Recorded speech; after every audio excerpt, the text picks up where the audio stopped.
llegue nuestro examen final, y antes del examen final acuérdense que es la presentación del trabajo de investigación. Entonces vamos a comenzar a ver todos los perfiles.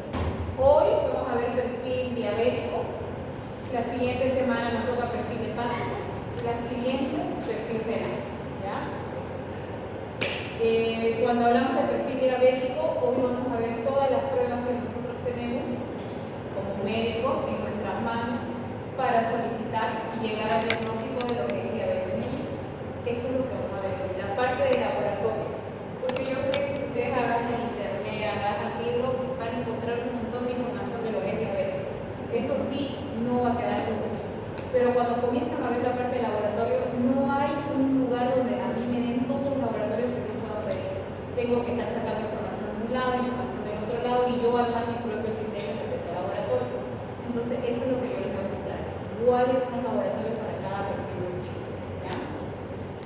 Pero antes de hablar de esto, yo necesito saber si se acuerdan todo lo que es relacionado a diabetes. ¿Qué es diabetes mellitus?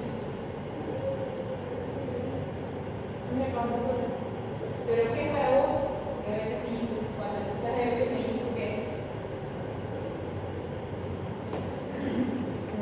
Aquí. Diabetes mellitus é dele? É usted. ¿Yo? ¿Qué es diabetes mellitus? Eu sei o que é, mas não sei explicar. Mas, então fala o que ¿Qué se te é. viene a la cabeza cuando hablas de diabetes mellitus? Sería alto índice de azúcar en sangre. Ya. ¿Es lo mismo que la diabetes insípida? No. ¿Cuál es la diferencia entre una diabetes insípida y una diabetes mellitus? É uma deficiência, Ahí se é van a uma empezar a dar deficiência cuenta porque hay do beta-pancreático lá no enzima do pâncreas. la diferencia entre diabetes insípida y diabetes mellitus. Insípida no puede tener la glucosa y la hemoglobina. La mellitus es la que estimula el azúcar en la sangre. La insípida tiene que ver con una hormona antidiurética. Y la diabetes mellitus es una alteración. Primero es una enfermedad crónica. Dos, es una enfermedad metabólica. Tres, una enfermedad donde hay alteración de los hidratos de carbono. Eso es diabetes mellitus. Enfermedad crónica, metabólica, con alteración de hidratos de carbono. Eso es diabetes mellitus. ¿Cuántos tipos de diabetes mellitus tenemos? Cuatro. Cuatro. Diabetes A ver, ¿qué tipo nos 1, puede? diabetes Diabetes embaraço, Lada, mellitus. amode, 1 e 2. Diabetes mellitus. É só mellitus. mellitus é tipo 1 e tipo 2. Solo mellitus. Só mellitus. 1 e tipo 2. 2. Tipo 1 e tipo 2. Estás embarazada. É? Y la gestacional. É mellitus? Diabetes Gestacional, mellitus isso aí de tipo 1, embaraço. diabetes tipo 2, Embaraço. diabetes mellitus gestación. Gestacional. Entonces ya sabemos qué es la definición de diabetes mellitus, ya sabemos cómo se clasifica. Su compañera de atrás, ¿cuáles son los síntomas? Te doy una pista. Son 4P. las 4P. Cada vez que en tu cabeza se viene diabetes mellitus, los síntomas son las 4P. Me lembro as 4 primeiras. Poliúria, Poliúria, polidipsia, polidipsia e perda de peso. son las 4P. Poliuria. Poliúria, polifagia, que es el aumento del apetito. Polidipsia e perda de peso. Polidipsia, aumento de sed y pérdida de peso. Ahora su compañera de esta otra fila, ya sabemos que es la diabetes mellitus, cómo se clasifica, cuáles son sus síntomas. Vamos a hablar un poco de la fisiopatología. ¿Quién regula los niveles de glucosa en sangre? ¿Qué es la insulina? ¿Solo la insulina? Hasta ahí está perfecto. Pero solo la insulina regula los niveles de glucosa en sangre. Está la insulina, glucagón, isomatostatina.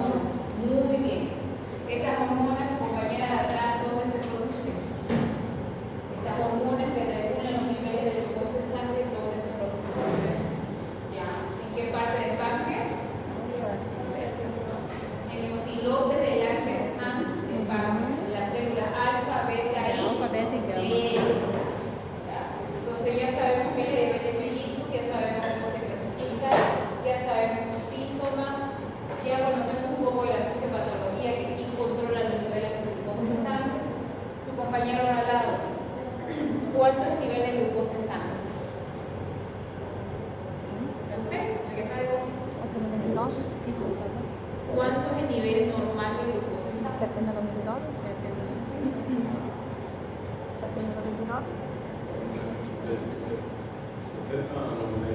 Depende, né? Esse é ayuno? É ayuno ou não? Tiene que estar o está en uno o está Porque se é ayuno, 99. Ahorita vamos a ver porque Ah. su compañera dice depende, porque va dependiendo de qué tipo de prueba. Ya. Ahora, ¿cuáles son las complicaciones de la diabetes mellitus? Ya hemos hablado de definición, hemos hablado de clasificación, fisiopatología, síntomas, complicaciones. Diagnóstico es lo único que vamos a ver. pode ser no olho, pode ser renal, os rins, pé diabético. Ah, é? Não, pé diabético. o olho. Las complicaciones se dividen en dos grandes grupos. Según el tiempo, agudas y crónicas, y según el daño macrovascular y microvascular. Su compañero de al lado. Solo quiero que se aprendan una porque es la más importante. La complicación aguda más frecuente. Pra mim? Será que eu sei? Retinoplastia. Aguda, que aparece rápido. Ah, mas só aumenta. Aumenta da insulina. No insuficiencia renal. Esa es la más frecuente, pero de las crónicas. Porque aparece después de 10, o sea, con tiempo. Pero ¿cuál es la que aparece rápido? Cetoacidosis, diabetes. Entonces, ¿qué quiero que se les quede en la cabeza? La complicación más frecuente aguda de la diabetes mellitus, cetoacidosis, diabetes.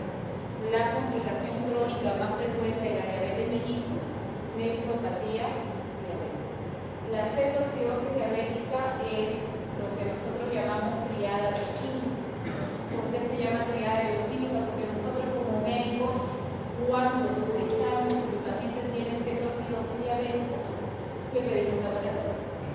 Pero clínicamente ustedes ya van a saber que su paciente está con cetoacidosis diabética.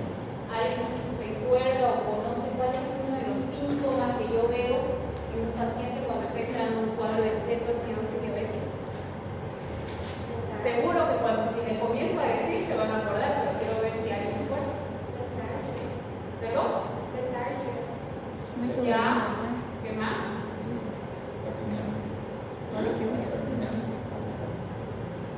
Ya algo más característico. Poliquiúria? Muita urina? Dos cosas bien características que ustedes cuando lo vean, seguro que va a estar en un cuadro de cetoacidosis diabética. Tem um olor, né? Sí, tiene un olor. Aham. De manzana podrida, né? É. Aham. Dos, el paciente Ura suda. cético e sudor. Suda, pero suda tanto que si se saca la polera, la puede tener. Y obviamente todos los otros síntomas, taquicardia, se descompensa, pierde de poliuria. todo lo demás. Pero esos son los síntomas bien que nosotros podemos ver. El paciente va a comenzar a quitarse, va a comenzar a sudar, pero una sudoración tan profunda que ustedes se van a asustar y tienen el aliento a vinagre en la sangre. La cetoacidosis es una triada bioquímica porque ustedes como médicos tienen que encontrar tres cosas en el paciente para decir que es cetoacidosis diabética. Si no le encuentran las tres, no es cetoacidosis diabética. ¿Cuáles son esos tres componentes? Uno, cuerpo cetónico en orina. Ustedes les piden un examen de orina a ese paciente y va a haber cuerpo cetónico en orina. Dos, ustedes le piden una gasometría al paciente y va a haber una acidosis metabólica. Tres, van a tener una hiperglicemia bastante alta, pero arriba de 300. No antes del valor normal de 70 a 99, el paciente van a tener 300, 400, 500. Cuando estos tres parámetros ustedes lo encuentren en un paciente, el paciente está con una cetoacidosis diabética. Son los tres: cuerpo cetónico en orina, Hipoglicemia.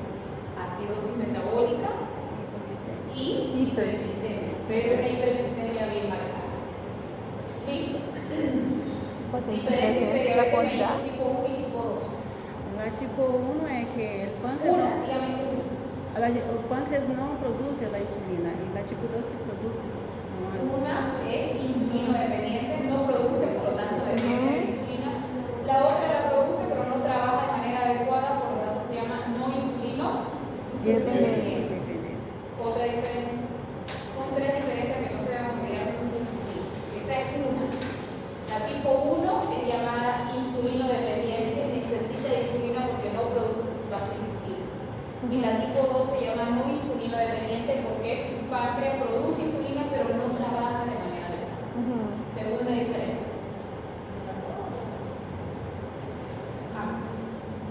sería? Grado sería dividido en tiempo. ¿Ya? Paciente una semana o no hace. Depende del estilo de vida del paciente, muy bien. ¿Ya? ¿Y la 1? Sería congénito. Hereditaria, segunda diferencia. La diabetes mellitus tipo 1 es hereditaria. En cambio, la diabetes mellitus tipo 2 obviamente incluye los parámetros hereditarios, pero más fuertes son los factores de estilo de vida como sedentarismo, dieta hipercalórica, consumo de alcohol, consumo de tabaco. Tercera diferencia, su compañera de edad. Presente niño. Edad. Ujú. La tipo 1 se presenta en niños y adolescentes y la Exacto. tipo 2 en adultos. Pero eso en la actualidad, ¿será que se cumple? No. No, nosotros ya tenemos varios niños y adolescentes con diabetes mellitus tipo 2. Ahora, ¿por qué les hacía esta diferencia? Porque la cetoacidosis diabética es la complicación aguda más frecuente, pero se presenta más en aquellos pacientes con diabetes mellitus tipo 1 que diabetes mellitus tipo 2. ¿Por qué? Porque la diabetes mellitus tipo 1, desde el momento que es diagnosticada, mi paciente necesita de insulina, porque su páncreas la produce. Estas personas que tienen diabetes mellitus tipo 2 comen y tienen que colocar su insulina todo el tiempo. Entonces, estos pacientes que dependen de la insulina, si fueron a algún lugar, se olvidaron su insulina, comieron y ya le toca su horario de insulina y no se la colocan, la glucosa comienza a subir. Por eso es más frecuente esta complicación llamada cetoacidosis diabética en pacientes con diabetes mellitus tipo 1. En cambio, en la diabetes mellitus tipo 2, el paciente no empieza con insulina. El paciente primero lo que empieza es haciendo cambios en su estilo de vida. Si no funciona eso, comienza con hipoglicemia. Si no funciona eso, mi última opción recién es la insulina. ¿Ya? Ahora, si ya vimos qué es definición de diabetes mellitus, vimos cómo se clasifica, vimos los síntomas, vimos las hormonas que regulan la glucosa en sangre, vimos cuánto es el valor de la glucosa en sangre, vimos cuáles son sus complicaciones y por último ahora vamos a ver el tema de laboratorio, que esto es en sí lo que vamos a ver hoy. Pero para eso necesitamos un poquito que ustedes se acuerden de diabetes. Todos los laboratorios que vamos a ver hoy están en base al ADA. ¿Qué es el ADA? Es la Asociación de Diabetología Americana. Esta asociación trabaja la parte clínica y trabaja la parte de laboratorio para el diagnóstico de diabetes mellitus. Ellos crearon dos cuadros, este es uno de ellos. Ellos ya no utilizan la palabra prediabético, a ellos ya no les gusta utilizar la palabra prediabético. O su paciente es diabético, De pronto. o su paciente no es diabético. O mi paciente tiene alto riesgo de padecer diabetes, pero ya no utiliza la palabra prediabético en esta asociación. ¿Y cómo ellos hacen? En base al laboratorio, por supuesto en base a la clínica, pero ellos eligen qué laboratorios evalúan al paciente para dar el diagnóstico de diabetes. ¿Cuáles son esos laboratorios? Tengo tres. Glicemia basal en ayuna, la glicemia, la hemoglobina glicosilada y la prueba oral a la glucosa. Para el ADA, estos son los tres laboratorios que a mí me van a ayudar a dar un diagnóstico de diabetes mellitus. Y ellos crearon dos cuadros. Este primer cuadro que yo les estoy mostrando es un cuadro donde aquí se categorizan a los pacientes con alto riesgo de padecer diabetes. Para que yo diga que mi paciente tiene alto riesgo de padecer diabetes, me baso en estos tres laboratorios teniendo en cuenta estos parámetros. Si mi paciente tiene una glicemia basal en ayuna entre 100 a 125, mi paciente tiene alto riesgo de padecer diabetes. Si mi paciente tiene una prueba oral a la glucosa entre 140 y 199, mi paciente tiene alto riesgo de padecer diabetes. Si mi paciente tiene una hemoglobina glicosilada entre 5.7 a 6.4, mi paciente tiene alto riesgo de padecer diabetes. Ese es el primer cuadro que creó el ADA. El segundo cuadro que creó el ADA es este. Y aquí dice, si tu paciente está dentro de estos parámetros, tu paciente es diabetes. ¿En qué se basó? En los mismos tres laboratorios. Glicemia basal en ayuna, hemoglobina glicosilada y la prueba oral a la glucosa. ¿Y qué dijo el ADA?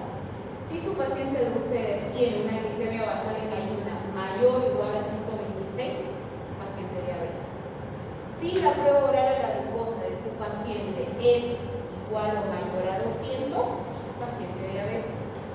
Si la hemoglobina glicosilada de tu paciente es mayor o igual al 0,5%, paciente diabético. Esos son los laboratorios que se basan.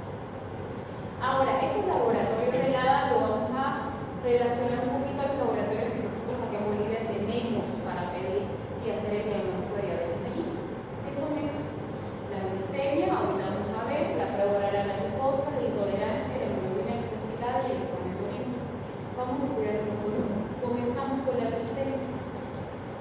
Cuando yo hablo de glicemia basal, la última de esta fila, ¿qué quiere decir glicemia basal? Para usted.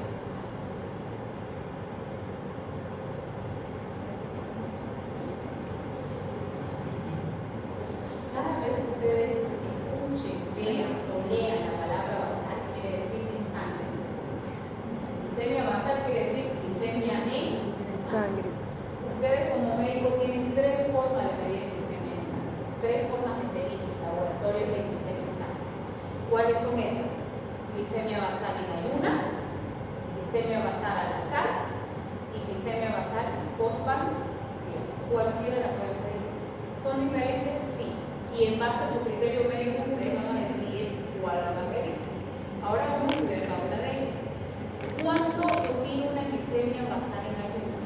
Cuando tengo sospechas de que diabetes mellitus, porque mi paciente tiene toda la clínica, tiene los síntomas, pero nunca se ha hecho antes una prueba de glicemia en sangre. Tengo que pedir una glicemia basal en ayuno. ¿Qué quiere decir en ayuna? 8 horas de ayuna, pero 8 horas de ayuna involucra muchísimas cosas. ¿Qué involucra 8 horas de ayuna? 8 horas de no comer alimento, 8 horas de que yo descanse. Involucra de que yo no haya hecho ejercicio 1 hora antes de ir al laboratorio. Yo tengo pacientes que 1 hora antes se fueron a trotar, fueron a su gimnasio, llegaron a casa, se bañaron y se fueron al laboratorio. No puedo hacer ejercicio. O pacientes que antes de entrar al laboratorio de su nervio fumaron un cigarro fuera. O pacientes que una noche antes salieron o se quedaron estudiando hasta las 4 de la mañana, se durmieron 2 horas, se bañaron, se cambiaron y se fueron al laboratorio. No. ¿Por qué? Porque existe una hormona llamada cortisol, que esa hormona altera los niveles de glucosa. Por lo tanto, yo necesito descansar, dormir 8 horas, no comer durante esas 8 horas, no fumar, no beber. Mi paciente, si estaba resfriado en la noche anterior y tomó un antigripal, no me sirve, porque esos antigripales tienen azúcar. Si mi paciente antes se levantó, se lava los dientes con un vaso de manzanilla, porque le dolía la barriga o algo, no me sirve. En ayuna quiere decir cero todo. Se levanta, se baña, se asea, preferible que ni tome agua y se vaya al laboratorio. Y sea lo más temprano posible. ¿Por qué? Porque la hormona de cortisol comienza a trabajar en nuestro cuerpo desde las 5 de la mañana por más que estemos durmiendo. Por eso que nosotros tenemos la facilidad de despertarnos a las 5 de la mañana, porque esa hormona de cortisol ya comienza a trabajar a las 5 de la mañana. Por eso dice que la mejor hora de hacer ejercicio es la hora de ayuno y es la primera hora del día, porque activamos más nuestro hormona de cortisol durante el resto del día. ¿Listo? Entonces, mientras más temprano yo voy al laboratorio a tomarme la muestra, siempre va a ser mejor. Entonces, cuando yo diga 8 horas de ayuna, ustedes tienen la responsabilidad de explicarle a su paciente qué significa 8 horas de ayuna. No simplemente no comer 8 horas, sino todo lo demás que les expliqué. Esa glicemia basal en ayuna, con 8 horas de ayuna, lo normal es de 70 a 99. Si mi paciente tiene de 100 a 125, mi paciente tiene alto riesgo de padecer diabetes. Si tiene mayor a 126, mi paciente es diabético. La segunda glicemia basal que ustedes pueden pedir es al azar. Por ejemplo, ustedes salen de aquí, alguien se descompensa en las escaleras, lo llevan inmediatamente a la clínica y lo le toman la presión, le sacan análisis, le piden glucosa, le piden hora. Cuando yo me pido la glucosa en cualquier momento del día, eso es glicemia basal al azar, sin necesidad de que esté en ayuno, porque yo no sé si mi paciente está o no está en ayuno. Entonces, eso es una glicemia basal al azar. Por lo tanto, los parámetros, por eso dijo su compañera, depende.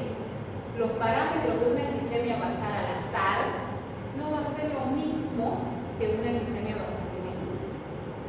¿Cuánto es normal de una glicemia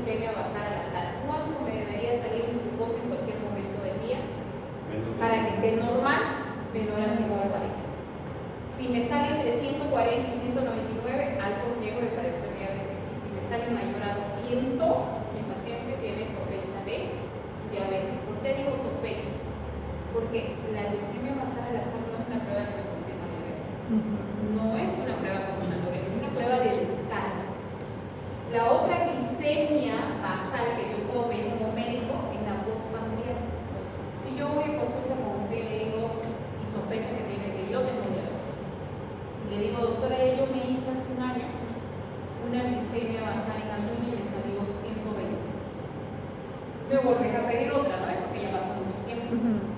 Te entrego el resultado y me sale 122. ¿Qué haces? Está pasado. En ayuna. Ay, no. Está bien. ¿Qué haces? Está Necesito un 105. escalón para confirmar. La primera es la glicemia basal en ayuna. Si sale alterada, Fazer glicose lá, puedo pedir né? la prueba postpandemia. Si sale alterada, puedo pedir la prueba oral a la glucosa. Entonces voy por escalón para confirmar diabetes. La prueba postpandemia. Decidiste pedirme esa porque es el siguiente escalón que yo tengo que pedir para confirmar. Yo le digo, doctora, ¿cómo tenemos que ir al laboratorio? Depois de comer. Después de comer. Não, após. Como en mi casa llevo al laboratorio y me rechazan. Por eso es importante. ¿Quiénes son los que tienen contacto con los pacientes? Nosotros como médicos. El paciente va a ir al laboratorio y el que lo va a atender va a ser el técnico, el auxiliar, quizás el bioquímico, pero le va a tomar la muestra y le va a decir, ¿está en ayunas? No, no me sirve. ¿Y quién es la culpa? De nosotros, porque no le informamos al paciente cómo tiene que ir al laboratorio a tomarse esa muestra. Entonces tenemos que saber. ¿Cómo le explico al paciente? Tiene que ir en ayunas. 8 horas de ayuno.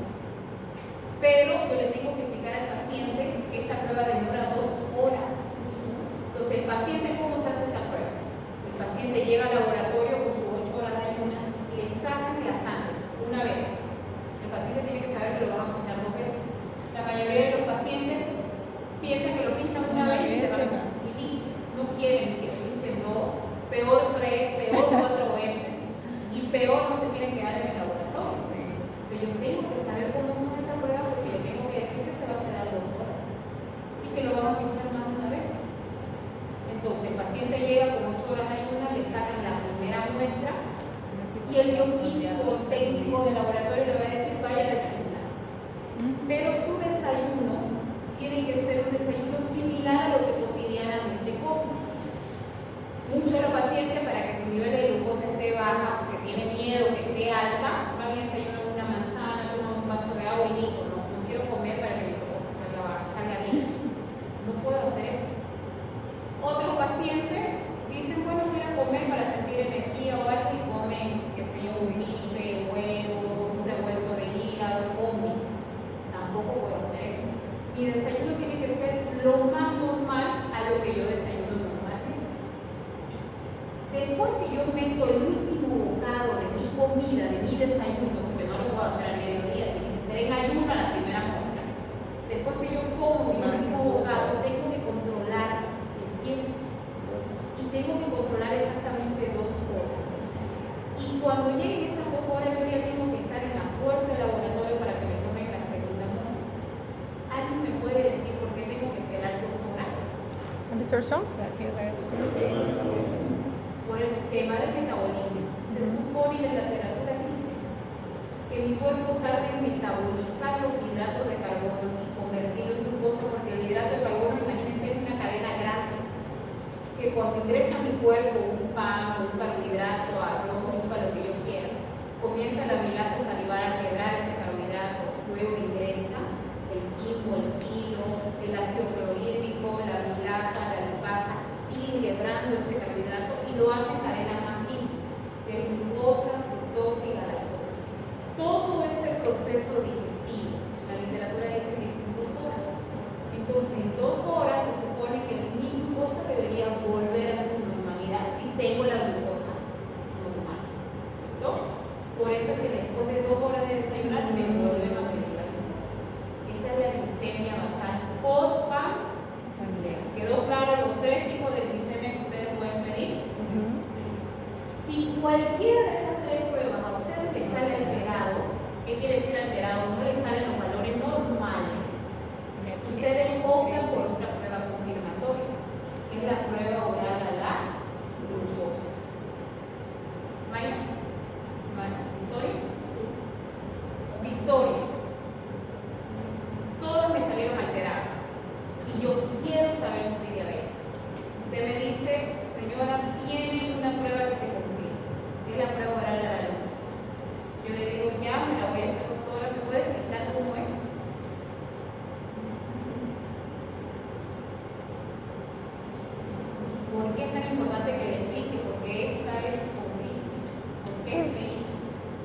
Eu já Porque fiz. el paciente le duele la cabeza, el paciente quiere vomitar. Yo vomité. Si el paciente vomita, se tiene que aguantar, no puede vomitar porque no me sirve el equipo. El paciente tiene que estar sentado 2 horas en el laboratorio, por lo menos la copa de él va a comer. Ya, por lo menos. Pero en esta, la prueba oral a la glucosa, no, el paciente tiene que estar sentado ahí 2 horas, no puede ir al baño, no puede tomar nada, no puede moverse, no puede nada. Y encima al paciente lo pinchan 2 veces y a veces lo pinchan hasta 4 veces. Entonces el paciente tiene que saber qué es lo que le van a hacer cuando llega al laboratorio. Entonces, ¿cómo se hace esta prueba? Prueba oral a la glucosa. Es diferente o la prueba oral a la glucosa no es lo mismo que la curva de la prueba oral a la glucosa. Son diferentes, ahorita les voy a explicar cada uno. La prueba oral a la glucosa, ambas son confirmatorias para diabetes por si acaso. La prueba oral a la glucosa, el paciente tiene que ir 8 horas al día. Igual, va al laboratorio, le sacan sangre, esa es la primera sangre. Pero ya no lo mandan a desayunar, sino que le dan un vaso, estos vasos de plástico grande, con 300 ml de agua. Y el laboratorio ya tiene sobrecitos de glucosa en polvo. Esa glucosa en polvo que ellos tienen ya las tienen pesadas en el sobrecito, 75 a 100 gramos de glucosa.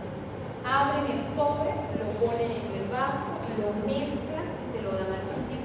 El paciente lo tiene que tomar, pero imagínense, es tan dulce, que el paciente está con 8 horas de ayuno. Le duele la cabeza y el paciente se asusta porque me dolió la cabeza, me mareo, me siento mal. Y le echa la culpa a la sustancia de glucosa. Sí tiene la culpa, pero ni modo, tiene que pasar por ese proceso. Le viene náuseas, muchos pacientes vomitan. Si vomita, se acabó ahí. Eu vomitei. Tiene que volver otro día. Entonces se le tiene que explicar que va a tener náuseas, que va a doler la cabeza, que no puede vomitar, que se aguante, que eso va a ir pasando. Una vez ya lo tomó, el bioquímico que está ahí va a controlar 2 horas, va a poner su cronómetro. Ni bien suena ese cronómetro de 2 horas, el paciente va a estar sentado ahí, no se puede mover ni el mano. Suena el cronómetro de las 2 horas y lo vuelve a escuchar. Esa es la prueba oral a la glucosa. ¿Cuál es la diferencia de la curva de la prueba oral a la glucosa? Acá el paciente lo pinchan 4 veces. ¿Cómo es? Lo mismo, el paciente va en ayuna, le sacan una muestra, la primera muestra, le dan el vaso con la glucosa, el paciente lo toma, pero ya no es después de 2 horas. A la media hora lo pinchan por segunda vez, a la otra media hora por tercera vez, a la otra media hora por cuarta vez. ¿Por qué lo van pinchando cada media hora? Porque tienen que ir armando una curva y tienen que ir viendo cómo esa curva va subiendo y tienen que ir viendo cómo esa curva va bajando. Por eso se llama prueba de la curva de la prueba oral a la glucosa. ¿Tienen la misma función las dos? Sí. ¿Pero son diferentes? Sí. En tiempo. En realidad es en tiempo. Doctora, una pregunta, eso de la prueba oral de la glucosa, ¿eso también hacen a las embarazadas? Sí, pero es otra técnica. Acuérdense que cuando yo hablo de laboratorio, nunca hablo de niños, ni hablo de embarazadas. O alguna vez hablé de embarazadas. Las embarazadas y los niños tienen otros parámetros de laboratorio diferentes. Todos sus laboratorios son diferentes. Y todas las técnicas aplicadas en ella para perfil diabético son diferentes. No lo mismo. Todos los laboratorios que yo les hablo acá y les doy valores son en pacientes completamente normales. Que no sean niños y que no sean mujeres Embarazadas. ¿No? Pero es lo mismo, le hacen lo mismo a la embarazada, pero de otra forma. Doctora, una pregunta. Una persona con diabetes mellitus tipo 2 que salga con 126 ya está determinado que es diabético, pero si cambia su estilo de alimentación y baja los parámetros abajo de 100, ¿sigue teniendo diabetes? Una vez diagnosticado no hay vuelta atrás. No hay vuelta atrás, aunque su nivel esté abajo de 100. No hay vuelta atrás. Ahora, ¿dónde ustedes deben diagnosticar cuando el paciente está con alteraciones de los valores de glucosa? Ahí sí hay vuelta atrás. Si el paciente tiene 100, 115, 120, 122, 125, yo puedo volver atrás. Pero una vez el paciente pasa de los 126 o igual a 126, ya no hay vuelta Es de por vida eso. de por vida, no hay vuelta atrás. Lo ideal es por eso que normalmente se recomienda que nosotros nos hagamos controles una vez al va subiendo, algo tengo que hacer para volver atrás, porque sí lo puedo normalizar con el cambio de estilo de vida. Pero una vez llegó a ese parámetro, igual o mayor a 126, no tengo vuelta atrás. Quizás momentáneamente puedo dejar mis hipoglicemiantes y mantener mi glucosa, pero mi cuerpo tiene un chip de memoria y en algún momento otra vez se va a caer, pero no hay vuelta atrás. Obviamente hay muchos otros métodos como chip, que me coloco para nivelar, que me libera insulina, o las cirugías bariátricas. ¿Por qué la cirugía bariátrica? Porque bajan de peso demasiado, su metabolismo cambia por completo, y ahí sí yo puedo normalizar, pero tampoco me curo, sino que ya no necesito de hipoglicemia. Y las personas que padecen de ansiedad, que liberan mucho corticoide, y eso altera el nivel Los niveles de glucosa. Y cuando altera el nivel de glucosa, Son pacientes que están con 120, 125, 115, Pero pero ¿qué no llegan a cosa? 120. No tendrían que llegar. Ya, hasta ahí está bien lo que les expliqué: glicemia basal, prueba oral, curva de la prueba oral. Y acá me detengo aquí, porque fíjense que les puse yo la pompa, Andrea, al ladito les puse intolerancia a la glucosa. Alguna literatura la conocen así, intolerancia a la glucosa, otra la conocen como glicemia post-andrea. Tiene ese nombre. Ahora vamos a esta, que se llama hemoglobina glicosilada. No sé si les dije, pero el paciente diabético es el paciente más mentiroso que ustedes van a tener. El paciente diabético dice: no como dulce nunca, no como masa blanca, hago ejercicio, no fumo, no bebo nunca, todos mis medicamentos los tomo en horario. Por eso yo le digo a esta prueba que es la prueba del mentiroso, porque esta me la dejé. Porque por más que mis pacientes, y van a tener pacientes así que dicen: ay, ya me toca mi control, no voy a comer nada que antes.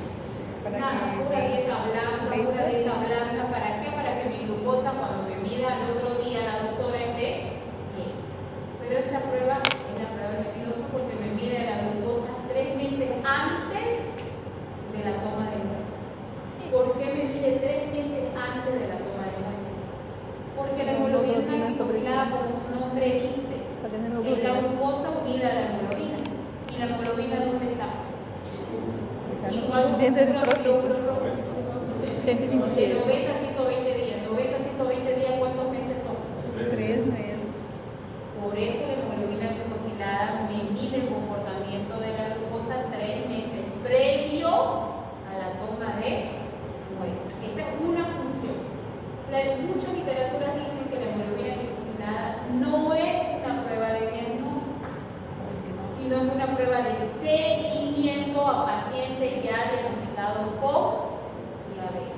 Pero como los pacientes con diabetes no llevan un buen control, muchas veces lo utilizan para un diagnóstico, porque muchas veces los pacientes tienen valores alterados, y bueno, dicen: ya, todo me salió alterado, voy a pedir una hemoglobina glicosilada para ver cómo se ha comportado la glucosa en los últimos 3 meses de este paciente. La segunda función que tiene esta prueba, por eso es que ustedes ven las caritas, es que esta prueba me avisa qué tan cerca está la complicación. Mientras comienza a subir los niveles de hemoglobina glicosilada, me está diciendo que las complicaciones están más cerca. Por ejemplo, entre 5 y 6 debería ser lo ideal. Yo pido un entre 7 y 8, ya ese nivel no está controlado, mi cuerpo no está controlando la glucosa. Entre 9 y 10 yo tengo la obligación de pedir pruebas renales. Porque ¿qué les dije? ¿Cuál es la primera complicación crónica? El riñón. Y obviamente no me va a ir dando señal. En cambio, la cetoacidosis diabética me da señales. ¿Qué les dije? El paciente comienza a agitarse, a sudar profundamente, a tener ese aliento de vinagre, de manzana verde, me da señal. Pero en cambio, cuando se acerca a las complicaciones crónicas, por eso se llama crónica, es silencioso. ¿Cómo yo puedo hacer el seguimiento de esas complicaciones crónicas? Con la hemoglobina glicosilada. ¿No? La hemoglobina glicosilada ya sabe cuando está aumentada, pero también puede estar disminuida. Sobre todo cuando hay hemólisis de los glóbulos rojos, porque acuérdense que la glucosa se une a la hemoglobina y la hemoglobina está La glicasa. Ahora vamos con el último laboratorio y es el examen de orina. Yo en mi diapositiva no les muestro la insulina, pero acá en la pizarra sí se la puse a la insulina. ¿Por qué no se la puse en la diapositiva? Porque todas las pruebas que están en la diapositiva son pruebas que ustedes no encuentran en todo laboratorio. No van a estar comprendiendo para buscarlas. Son pruebas que la mayoría, el 80% de los laboratorios las tienen. Pero la insulina no. ¿Por qué? Porque la insulina es una hormona y no todos los laboratorios hacen hormona. ¿Por qué no hacen hormona? Uno, los reactivos son muy caros. Dos, son equipos especiales para detectar hormonas. Tres, al reactivo ser caro, los equipos son caros, las pruebas también son caras y no me lo cubre el seguro. Entonces es muy difícil que yo encuentre las hormonas de insulina en cualquier laboratorio. Pero si yo tengo la posibilidad de que mi paciente se la haga de manera privada, no duden en pedirla, porque la insulina es la hormona que regula los niveles de glucosa y ustedes necesitan saber cómo su cuerpo está produciendo esa insulina. ¿Listo? Veamos ahora la prueba de orina. La prueba de orina es súper fácil de hacer. Ustedes la van a hacer de acá en clase, van a traer su muestra de orina y van a procesar, y la van a leer y lo van a interpretar. La prueba de orina es una prueba fácil de hacer, barata. Cuando yo la pido me vale 30 o 40 bolivianos. Van a ver lo fácil de hacer y tiene muchísimas funciones. Dentro de ella es muy útil para los pacientes diabéticos un examen de orina. Un examen de orina me sirve para diabetes, para daño hepático, para daño renal, me sirve para altísimas cosas. Y cuando hablemos del examen de orina se van a dar cuenta. ¿Cómo comienza a alterarse el examen de orina en un paciente diabético? Primero la cantidad. ¿Se acuerdan que uno de los síntomas de la diabetes era poliuria? Entonces yo lo voy a ver reflejado en la toma de muestra. Otra alteración en el examen de orina es el pH. Acuérdense que el pH, yo puedo vincular el pH a cualquier fluido de mi cuerpo. Orina, heces fecales, sangre, saliva, todos los fluidos corporales de mi cuerpo tienen un pH establecido. ¿Cuánto es el pH de la sangre? 7.35 a 7.45. 7.45. Por debajo de 7.35 acidosa. Por arriba de 7.45 alcalosa. El pH de la orina es el pH más oscilado de todo mi cuerpo. El pH de la orina es normal de 4.6 a 8. ¿Cuánto es un pH neutro? 7.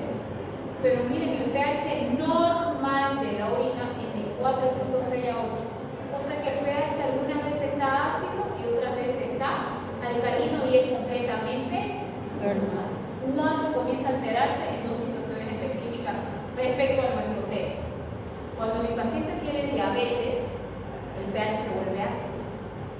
Y cuando el paciente tiene infecciones urinarias, que es una de las causas muy frecuentes de los pacientes diabéticos, todo el tiempo tienen infecciones urinarias, el pH se vuelve alcalino.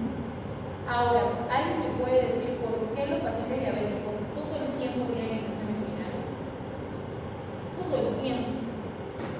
Mínimo unas 3 veces al año, un paciente diabético cursa con infecciones urinarias. Caso de dulce no azúcar. Azúcar y supermercado. Ya, un motivo. Cuando la glucosa está muy alta en mi sangre, ¿será que la glucosa busca por dónde salir? Sí, sale por orina. Y la orina y la bacteria para.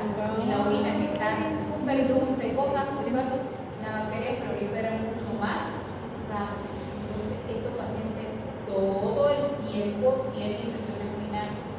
Mientras no controla su azúcar, ellos van a tener todo el tiempo. Controla su nivel de azúcar, las infecciones urinarias comienzan a controlarse también. ¿Ya? Otro parámetro de la orina que se altera en pacientes con diabetes es la densidad. La densidad de la orina normal es de 1015 a 1020, pero en pacientes con diabetes la densidad comienza a aumentar. Otro parámetro que se altera en la orina en paciente diabético es la presencia de glucosa en orina. Yo no tengo por qué detectar glucosa en orina. 15.025, 1.020. ¿Cuál es la función del riñón? El riñón actúa como un filtro. ¿Saben cómo un filtro, no es? El riñón actúa como un filtro. Llega todos los componentes al riñón, el riñón los reabsorbe y los vuelve a eliminar, los vuelve a llevar a la sangre. Pero cuando sus concentraciones son tan altas en sangre, el riñón no lo puede absorber y lo comienzan a lastimar las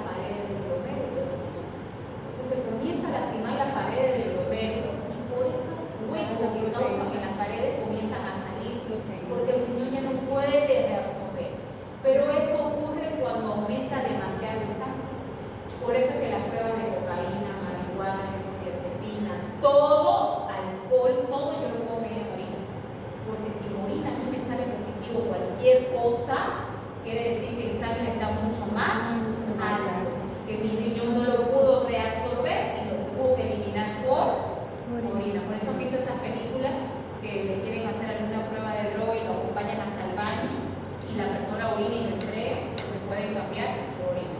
Todo lo que tengo alto en sangre lo termino eliminando en orina. Lo mismo pasa con la glucosa. Si mi glucosa comienza a eliminar en sangre y mi riñón ya no lo puede absorber, lo va a comenzar a eliminar en orina. Yo voy a venir, voy a medir la tira reactiva en mi orina y esa tira reactiva me va a marcar glucosa. Eso es lo que ustedes van a hacer en práctica. Van a medir con tiras reactivas. ¿Cuánto tiene de capacidad mi riñón de aguantar? Algunas literaturas manejan 180, ese es el umbral que el riñón tiene para soportar de glucosa. Y otras literaturas manejan 200. Pero cualquiera de esos dos valores, fíjense, no están normal. Si alguien tiene 180 en sangre, ya llega. Si alguien tiene 200 en sangre, es un paciente diabético. Pero el examen de orina no es una prueba que me confirma diabetes. Me hace sospechar.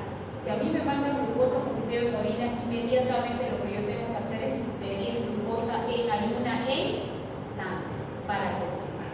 ¿No? Otro parámetro que se altera en mi examen de orina en pacientes diabéticos es la cetona. ¿Se acuerdan de la cetoacidosis diabética? Que les dije, cuerpo cetónico en orina, ¿qué más? Acidosis metabólica y hiperglicemia. Esos son los tres parámetros de una cetoacidosis diabética. Listo, si yo encuentro cuerpo cetónico en orina, pero nada más que eso, y mi paciente no tiene una hiperglicemia alta, yo no puedo decir que es cetoacidosis diabética. Para que sea cetoacidosis diabética, mi paciente tiene que tener los tres parámetros. No tiene los tres, no es cetoacidosis diabética. Pero doctor, entonces, si yo encuentro cuerpos cetónicos en orina, ¿qué pasa? ¿Es normal? No, no es normal que encuentre cuerpos cetónicos en orina. Entonces, ¿en qué situaciones mi paciente puede haber presencia de cuerpos cetónicos en orina? Tres causas: metabólica, factores dietéticos o requerimientos metabólicos. Metabólica, por ejemplo, pacientes con diabetes. Factores dietéticos, por ejemplo, el ayuno. Cuando yo tengo muchas horas de ayuno, han escuchado los ayunos intermitentes. Son de 8, 12, 16 horas, 24 horas. Si yo a una persona que está con ayuno prolongado le hago un examen de orina, voy a encontrar cuerpos cetónicos en orina. ¿Han escuchado de la dieta keto? Las dietas cetogénicas. Igual estas dietas cetogénicas, como no consumen mucha cantidad de carbohidratos, su consumo más de grasa, hacen cetosis. Esto hace que se eliminen cuerpos cetónicos en orina. Y el tercer motivo por el cual van a encontrar cuerpos cetónicos en orina y no tiene nada que ver con diabetes, es los niños con cuadros febriles. Los niños cuando están con cuadros febriles, si ustedes le hacen un examen de orina a un niño con 39, 40, 38 de temperatura, esos niños comienzan a eliminar cuerpos cetónicos en orina. En el embarazo y en la lactancia